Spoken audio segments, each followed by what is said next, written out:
dunida kubadda cagta waxa ka jira aragti ah goolhayaashu waa kala bar kooxda aragtidaas oo ay ku cadeeyeen saxnimadeeda iyo waxtarkeedaba ciyaartooy waaweyn oo ku guuleystay goolhayaal ay ka mid yihiin Buffon, Manuel Neuer, Oliver Kahn, Alisson Becker iyo Lev Yashin. sheekadeena maanta waxay ku saabsan tahay goolhayaha koobaad ee ugu fiican taariikhda kubadda cagta Lev Yashin ama lagu naaneyso The Black Spider. Lev Yashin waxa uu ku dhashay 22 Oktoobar 1929 magaalada Moscow ee dalka Ruushka. Waxa uu kubadda cagta ka bilaabay warshada hubka ee dalka Ruushka ka hor inta aanu ku biirin kooxda Dynamo Moscow xilli ciyaareedkiisa 1950 ilaa 1951 halkaas oo ku qaatay 20 sano. waxa lagu daabacay heerarka sare ee goolhayanimo oo ka tirsan kooxda iyo hulka qaranka Soviyetka Ruushka.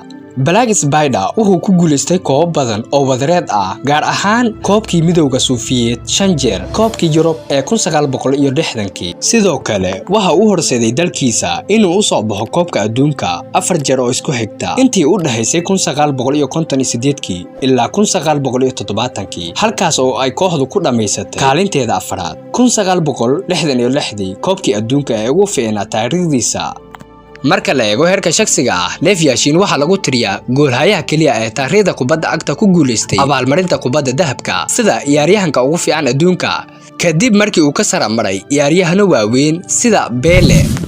Lev Yashin orahyadii ugu aansanaa ee aarada midow kaas oo badbaadiyay ilaa 150 rigoore intii uu ku jiray xirfadiisa iyo 70 gool ayaa laga dhaliyay 75 kulan oo uu la ciyaaray hulkiisa. tiro muujiso ah oo ka dhigtay mid ka mid ah kuwii ugu fiicnaa taariikhda. waxaana abaalmarin magiisa ku qoran ay samaysay majalada Faransiiska ee France Football si loogu abaalmariyo goolhayihii ugu fiicnaa ee bilaabmay sanadkii 2019 si loogu sharfo goolhayihii halyeega ahaa. waxa uu ka tagay adduunka sanadkii 1990